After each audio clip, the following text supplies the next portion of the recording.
ওকে আল্লাহ মুসলমানের ঘরে অস্তিত্ব দিলেন, উম্মতে মুহাম্মদী বানাইলেন।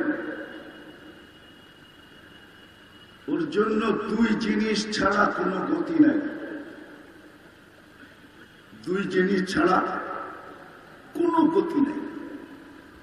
চাই নারী হোক, চাই পুরুষ হোক, চাই যুবক হোক, চাই বৃদ্ধ হোক, চাই শিক্ষিত হোক, চাই অশিক্ষিত হোক, জন্য আপনাকে মুসলমানের ঘরে আল্লাহ অস্তিত্ব দিছে। আপনি আজকে যা বলেন আর না বলেন, যেদিন জন্ম নিয়েছিলেন ওই দিন আপনার কানে আযান আর ইকামত দেওয়া হয়েছিল, প্রমাণ করা হয়েছিল আপনি মুসলমানের ঘরে জন্ম নিয়েছেন।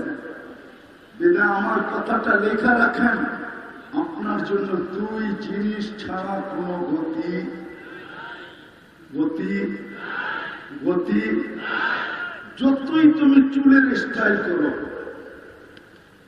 যুবকরা কিন্তু ইন্টারনেট নেটে দেখা ছাড়া এখন চুল কাটে না, জিজ্ঞেস করেন।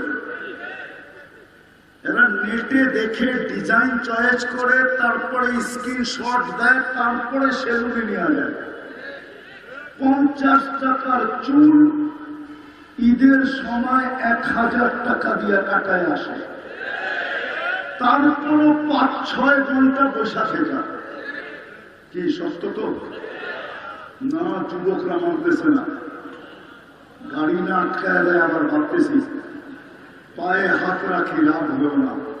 সত্য তো মামুনরা যতই ফ্যাশন করুক, আজকে সব ফ্যাশন করতেছে, যতই ফ্যাশন করুক, যতই মুসলমান উন্নতি লাভ করুক,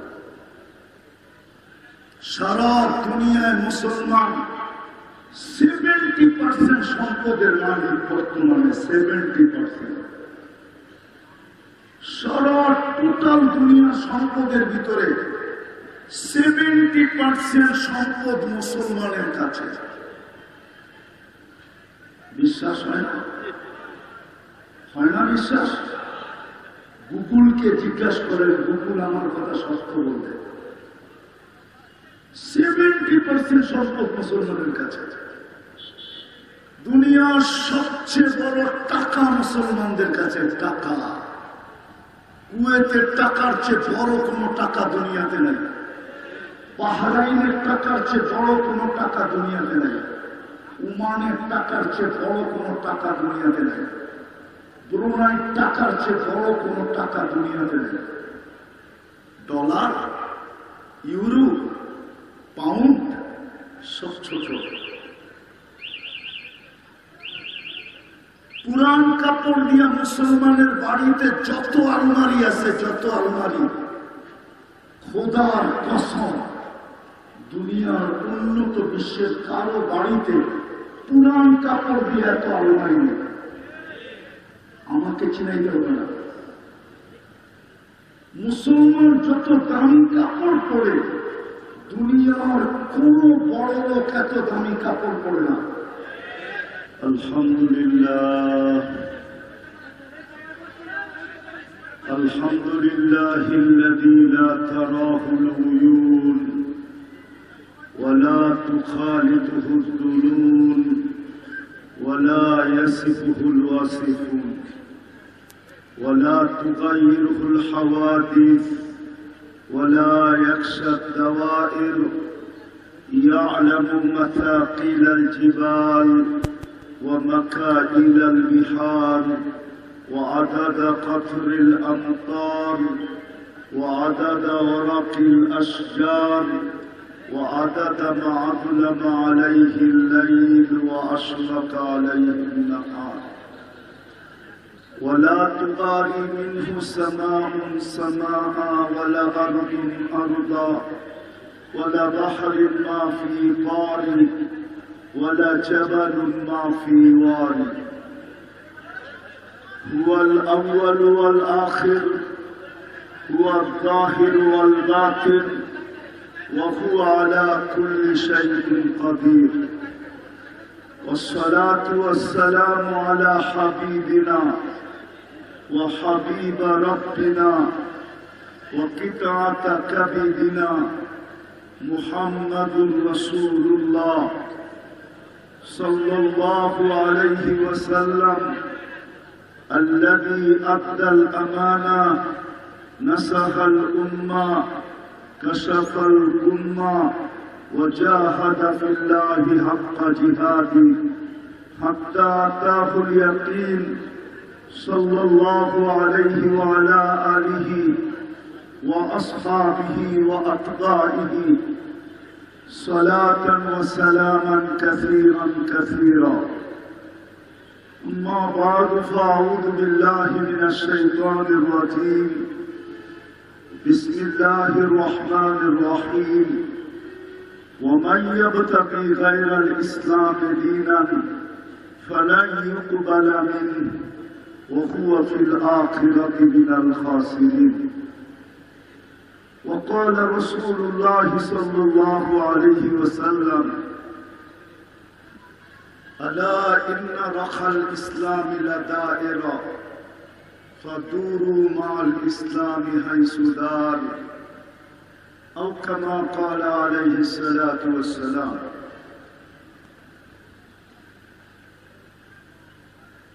উনিশ নং ওয়ার্ডের গণকবরস্থানের উদ্যোগে আয়োজিত উক্ত ওয়াজ মাহফিলের সম্মানিত সভাপতি, উপস্থিত উলামায়ে কেরাম, শহরের বিভিন্ন এলাকা থেকে আগত মুসলমান ভাইয়েরা, জানি না শোনার সুযোগ আছে কি নাই। যদি শোনার সুযোগ থাকে তো পর্দার অন্তরালে মা ও বোনেরা কুরআন হাদিস থেকে যতটুকুই তেলাওয়াত করলাম আশা রাখি অতি অল্প সময়ে এর উপরে কিছু কথা রাখব। সাথে সাথে দোয়ার দরখাস্ত থাকবে। যা এই পর্যন্ত শুনলাম বা শেষ পর্যন্ত যা শুনব, সাধ্য অনুযায়ী আল্লাহ যেন আমাদেরকে আমল করার তৌফিক দান করে। ছোট দুটা অনুরোধ থাকবে। কথাগুলো যত বেশি মনোযোগ দিয়ে শুনতে পারবে, আমার মনোযোগের মাত্রা যত বাড়বে, কথাগুলো তত বেশি দিলের ভিতরে কাটবে বা বসবে। যদি আমার কথাটা সত্য না হতো তাহলে আল্লাহ কোরআনে কোনদিন বলতেন না ফাসতামিউ ইদা কুরিয়াল কোরআন ফাসতামিউ। কোরআন বা কোরআনী কথা যখন শুনো তো বড় মনোযোগী হয়ে শুনো, বেখেয়ালির সাথে না, বড় মনোযোগের সাথে। দ্বিতীয় একটা অনুরোধ হল পরিবেশটাকে বিলকুল নিচুম বানানো। আনসিতু কোরআন যেটাকে বলে, আনসিতু বিলকুল চুপচাপ, হই হুল্লা না। ওয়াজে যত বেশি মনোযোগী হবে আর যত বেশি নিচুমতা হবে তত বেশি কথা দিলে কাটবে। আর এটা আল্লাহর অঙ্গীকার, লাআল্লাকুম তুরহামুন। আজকে ওয়াজ তো হয়, আওয়াজ কমাও, আওয়াজ। ওয়াজের জন্য আওয়াজ প্রয়োজন নাই, মনোযোগ প্রয়োজন। কনসার্টের জন্য আওয়াজ প্রয়োজন। ওইখানে মানুষ আওয়াজ দেখে আর কিছু দেখে না, আওয়াজ আর অঙ্গি ভঙ্গি দেখে। আর ওয়াজে মনোযোগ দরকার, আওয়াজ বেশি দরকার না। আওয়াজ যত মধুর মিঠা হবে তত বেশি কথা দিলের ভিতরে ঢুকবে। বিদায় এই দুটা অনুরোধ আপনাদের কাছে রইল। ইনশাআল্লাহ পুরা হবে তো?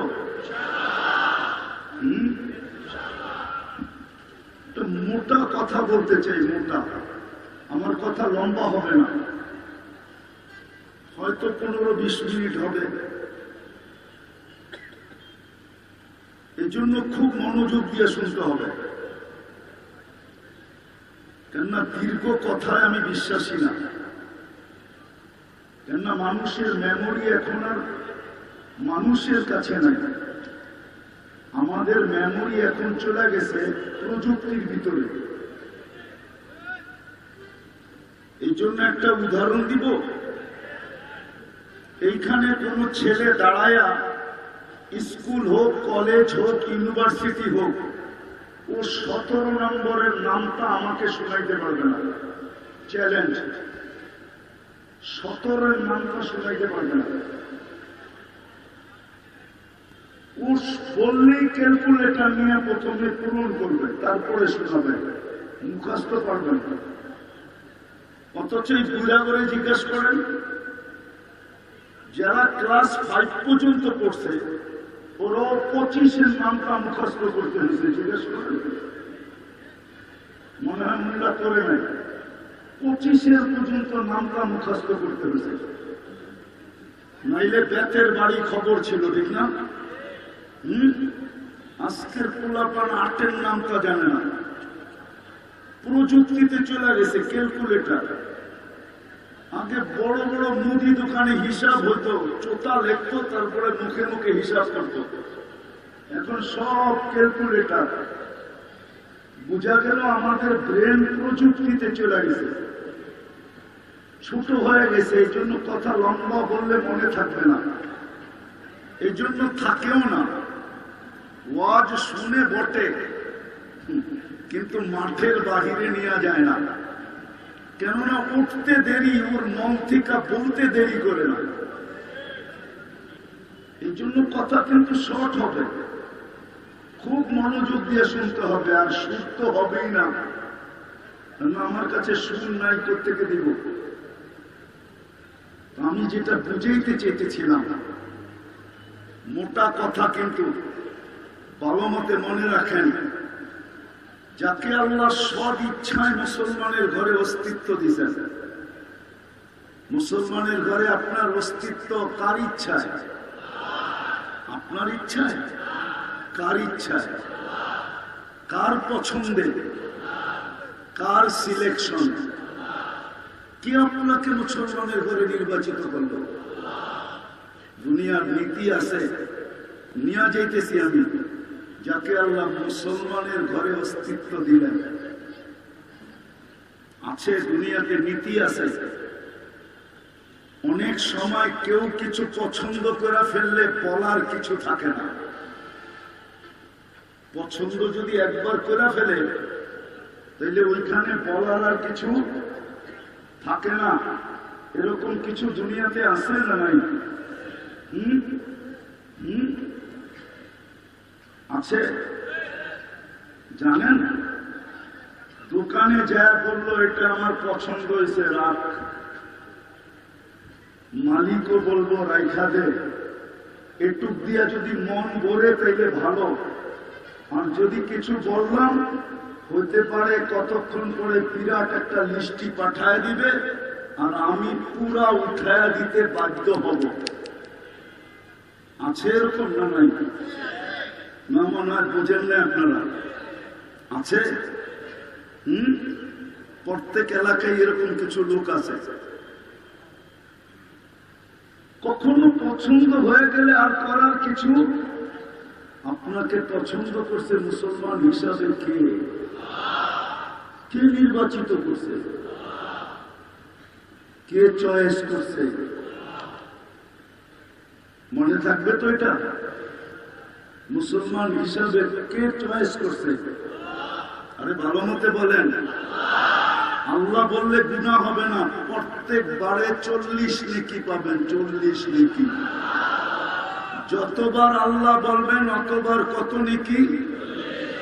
কত? মনে হয় কম মনে হইল, ঠিক না?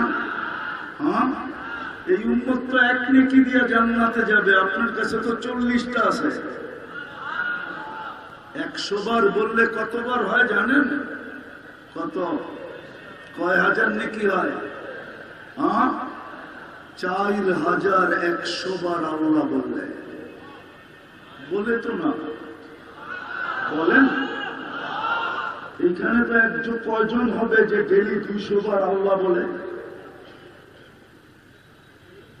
কোন যুবকও তো নাই, কোন বৃদ্ধও তো নাই। পীরের মুরিদ রাগ হয়েন না, দেখতেছি অনেককে, এরাও তো নাই যে ডেলি 200 বার আল্লাহ বলে। তো ভালো মতে মনে রাখেন, যাকে আল্লাহ সৎ ইচ্ছায় নিজের পছন্দে নিজে চয়েস করা, যাকে আল্লাহ মুসলমানের ঘরে অস্তিত্ব দিলেন, শুধু এইখানেই শেষ না, শুধু মুসলমানের ঘরে অস্তিত্ব দেন নাই, সাথে সাথে সর্বশ্রেষ্ঠ নবীর উম্মত, যাকে আল্লাহ নিজের ইচ্ছায় বাছাই করা বানাইলেন। বাছাই করা, বাছাই বোঝেন কি? বাজারে গেলে বাইছা বাইছা কিনেন না? আল্লাহ আপনাকে আমাকে উম্মতে মুহাম্মদী বানাইছেন বাছাই করা। কোরআন বলে হুয়া জিতাবাকুম। আবার কবে বাছাই? মানব জাতির ভিতর থেকে সর্বপ্রথম আপনি আর আমি বাছাইকৃত। আপনাকে আমাকে বাছাই করার পরে আল্লাহ কাউকে বাছাই করেন নাই, শুধু গামলার ভিতরে ভরছেন আর এক এক নবীকে উঠায় দিয়া দিয়েছেন, লও তুমি এটা, লও তুমি এটা, লও তুমি এটা। এরকম নবী দুনিয়াতে আসছেন যে উনি ভাগে একজনও পান নাই। এই জন্য হাদিসে আছে, ইয়াতি ইয়াউমাল কিয়ামাতি নাবিয়্যুন, কিয়ামতের দিন এমন নবী আসবে, লাইসা মাআহু আহাদ, একজন উম্মত নাই। কেন? ওনার ভাগে পড়ে নাই। সর্বপ্রথম আমরা বাছাইকৃত, আল্লাহ কুদরতি হাত দিয়া বাছাই করছেন, তারপরে মুকুট পড়াইছেন। কুনতুম খায়রা উম্মাহ, সর্বশ্রেষ্ঠ উম্মতের মুকুট আমাদের মাথায়, তাজ আমাদের মাথায় পড়ায়া দিয়া আমাদেরকে রাখা দিয়েছেন, পাঠাইছেন। যদিও সবার শেষে বিদায় দুটা কথা স্মরণীয়, যে নিজেকে মুসলমান ভাবে, চাই সেটা মুখে স্বীকার করুক আর না করুক, যদি সরকারি গোপন ভাবে কাগজও লেখে, ওকেও বলতেছি আমি, আমাদের সমাজে কিছু লোক আছে যারা সচরাচর মুখে নিজেকে মুসলমান বলতে দ্বিধাবোধ করে। ওর চাই চলনে বোঝা যায় না, কথাবার্তায় বোঝা যায় না, উঠা বসায় বোঝা যায় না, খাওয়া লাওয়ায় বোঝা যায় না, চলা ফিরায় বোঝা যায় না, কোথাও বোঝা যায় না সে মুসলমান। কিন্তু যেখানে সরকারি কাগজে লিখতে হয় যে তোমার ধর্ম কি, তুমি চুপে লেখা দিয়ে আসে আমার ধর্ম ইসলাম। এরকম ব্যক্তিও যদি হয়, তাকেও আমি বলতেছি, ভালো মতে বোঝেন। কিন্তু একটু আগেই উদাহরণ দিছি, দুনিয়ার কিছু ব্যক্তিত্ব এরকম আছে, কিছু এরকম জিনিস দুনিয়াতে আছে, একবার যদি পছন্দ করে ফেলে তাইলে ওইখানে বলার কিছু আর থাকে না, করার কিছু থাকে না, বলারও থাকে না, আর করারও কিছু কি, করারও কিছু থাকে না, বলারও কিছু থাকে না। আমি উদাহরণ দিতে চাইতেছি না, দিতে পারলে দিতে পারি। এরকম আমাদের সমাজে অহরহ ঘটতেছে যে পছন্দ করে ফেলছে,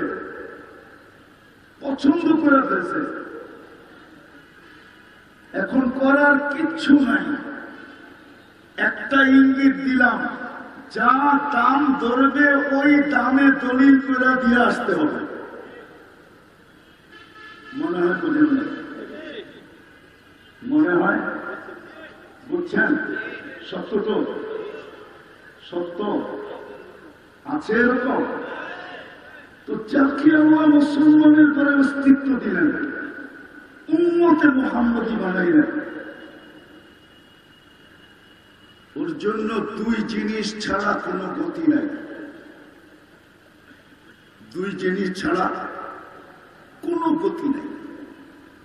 চাই নারী হোক, চাই পুরুষ হোক, চাই যুবক হোক, চাই বৃদ্ধ হোক, চাই শিক্ষিত হোক, চাই অশিক্ষিত হোক, কেন আপনাকে মুসলমানের ঘরে আল্লাহ অস্তিত্ব দিছে। আপনি আজকে যা বলেন আর না বলেন, যেদিন জন্ম নিয়েছিলেন ওই দিন আপনার কানে আযান আর একামত দেওয়া হয়েছিল, প্রমাণ করা হয়েছিল আপনি মুসলমানের ঘরে জন্ম নিয়েছেন। বেদা আমার কথাটা লেখা রাখেন, আপনার জন্য দুই জিনিস ছাড়া কোনো গতি গতি গতি যতই তুমি চুলের স্টাইল করো, যুবকরা কিন্তু ইন্টারনেট নেটে দেখা ছাড়া এখন চুল কাটে না। জিজ্ঞেস করেন, এরা নেটে দেখে ডিজাইন চয়েস করে, তারপরে স্ক্রিনশট দেয়, তারপরে সেলুনে নিয়ে যায়। 50 টাকার চুল ঈদের সময় 1000 টাকা দিয়ে কাটায় আসে, তারপরও 5-6 ঘন্টা বসা থেকে। কি সত্য তো না? যুবকরা মানতেছে না, গাড়ি না আটকায় দেয়, আবার ভাবতেছি পায়ে হাত রাখি, লাভ হলো না। সত্য তো মামুনরা যতই ফ্যাশন করুক, আজকে সব ফ্যাশন করতেছে, যতই ফ্যাশন করুক, যতই মুসলমান উন্নতি লাভ করুক, সারা দুনিয়ায় মুসলমান 70% সম্পদের মালিক বর্তমানে। 70% সারা টোটাল দুনিয়া সম্পদের ভিতরে 70% সম্পদ মুসলমানের কাছে। বিশ্বাস হয় না? হয় না বিশ্বাস? গুগলকে জিজ্ঞাসা করেন, গুগল আমার কথা সত্য বলবে। 70% সম্পদ মুসলমানের কাছে। দুনিয়ার সবচেয়ে বড় টাকা মুসলমানদের কাছে। টাকা, কুয়েতের টাকার চেয়ে বড় কোনো টাকা দুনিয়াতে নাই, বাহরাইনের টাকার চেয়ে বড় কোনো টাকা দুনিয়াতে নাই, ওমানের টাকার চেয়ে বড় কোনো টাকা দুনিয়াতে নাই, ব্রুনাইয়ের টাকার চেয়ে বড় কোনো টাকা দুনিয়াতে নেই। ডলার, ইউরো, পাউন্ড সব ছোট। পুরান কাপড় দিয়া মুসলমানের বাড়িতে যত আলমারি আছে, যত আলমারি, খোদার কসম দুনিয়ার উন্নত বিশ্বের কারো বাড়িতে পুরান কাপড় দিয়ে এত আলমারি নেই। আমাকে চিনাইতে হবে না, মুসলমান যত দামি কাপড় পরে, দুনিয়ার কোন বড় লোক এত দামি কাপড় পরে না। যান যান যান, বেশি দূরে নিয়ে যাব না, কাছে নিয়ে যাব। বাংলাদেশের পত্রিকায় আসছিল, বাংলাদেশের কার জুতা বলে 20 লক্ষ টাকা, ঠিক না? জুতার দামই পায়ে দেয় না মাথায় দেয়? উচিত তো মাথায় দেওয়া, ঠিক না? বয়ে মনে হয় দেয় না, ঠিক না? যে মাথায় দিলে বলবে পাবনা নিয়ে যেতে হবে, ঠিক না? নাহলে জুতায় মাথায় দিল কেন, ঠিক না? নাইলে মনে হয় মাথায় দিত, ঠিক না? বাংলাদেশের নেটে সার্চ দিলে পাবেন টি শার্ট 1 লক্ষ, 2 লক্ষ, 2.5 লক্ষ টাকার টি শার্ট, 20 লাখ 25 লাখ টাকা গার্ডও করি। মুসলমানের চেয়ে দামি জিনিস কেউ ব্যবহার করে না। যুবকরা যদি বিশ্বাস না করো, তোমার মোবাইলে যদি নেট থাকে, তাহলে তুমি দেখো বিল গেটসের একটা শার্টের দাম কত, নেটে দেওয়া আছে। ওর প্যান্টের দাম কত দেওয়া আছে, ওর জুতার দাম কত দেওয়া আছে। দেখো দেখো কত টাকা দাম। আর বাংলাদেশে তুমি, আমি দেখায় দিব তোমাকে, শুধু গেঞ্জির দাম 60,000 টাকা, কি গেঞ্জির দাম। আমি বুঝানোর জন্য বলতেছি, কটাক্ষ করার জন্য না। 70% সম্পদ মুসলমানের কাছে, 200 কোটি মুসলমান, সব কিছু থাকা সত্ত্বেও আজকে মুসলমান সারা দুনিয়ায় নির্যাতিত কেন, ঘৃণিত কেন, অবহেলিত কেন, লাঞ্ছিত কেন, বঞ্চিত কেন, দীক্ষিত কেন, সবচেয়ে নিকৃষ্ট কেন? দোয়া তো 24 ঘন্টা হয়। এই রমজানের মতো হেরেমের কান্না মনে হয় হেরেম 200 বছরের ভিতরে দেখছে কিনা সন্দেহ আছে। এই গত রমজানে মক্কা মদিনাতে যে কান্না হয়েছে, কান্না 200 বছরে হেরেম ওই কান্না দেখে নাই। বলো, যারা রমজানে গেছে পুনরায় জিজ্ঞাসা করে, 200 বছরের ভিতরে হেরেম এরকম কান্না দেখে নাই, এরকম চোখের পানি দেখে নেয়। কবুল তো হইল না। হইলে তো ফিলিস্তিনে ডেলি 300 লাশ করতো না, ঈদ লাশ আর গুলির ভিতরে হইতো না। সামনের ঈদও কি হয় জানি না। হুজুররা তো ডেলি দোয়া করে মাদ্রাসা গুলাতে, কবুল হয় না কেন? কেন হয় না? আমি আসল জায়গায় চলে আসছি, কেন আয়ুব বিশ্বাস চলে আসছে, গাড়ি দেখা যেতেছে। বিদায় কোনো বক্তাকে বসায় আমি আমার ওয়াজ শোনাইতে রাজি না, ওনাকে বসায় রাখতে রাজি না। বিদায় আমি কথা শেষ জায়গায় চলে আসছি। কেন? কেননা যে মুসলমানের ঘরে জন্ম দিল আর উম্মতি মুহাম্মদী হইল, দিলের ভিতরে দেখা নেন, আপনি যত উন্নত হন, যত আপডেট হন, যত স্মার্ট হন, যত টাকার মালিক হন, যত কিছুই হন, দুই জিনিস যতক্ষণ পর্যন্ত না হবে ততক্ষণ পর্যন্ত এখানেও সুখ না, ওইখানেও সুখ না, এইখানেও সুখ মিলবে না,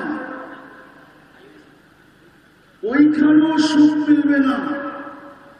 আজকে আমরা দুইজনকে কাঁদায় ফেলছি, দুইজনকে, আল্লাহকেও কাঁদাইছি।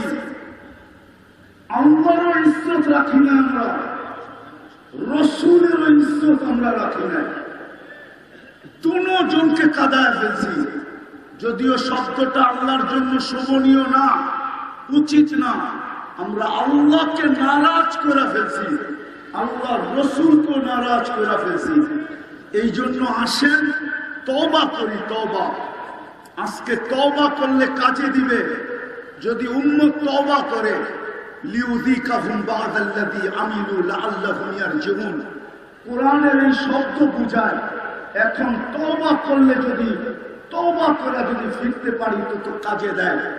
বিদায় আজকে তওবা করি আর ফিরে আসি আল্লাহ আল্লাহর রসুলকে নারাজ করার থেকে। আল্লাহকে মানি, আল্লাহর রসুলকে মানি। দুটা কাজ করতে পারলেই মনে হয় আবার রহমতের বৃষ্টি আর দৃষ্টি আমাদের উপরে পতিত হবে। নাইলে পানি যতটুকু গড়ায় গেছে আরো গড়ায় যাবে। যা বললাম, আল্লাহ আমাদেরকে আমল করার তৌফিক দান করেন। ওমা আলাইনা ইল্লাল বালাগ।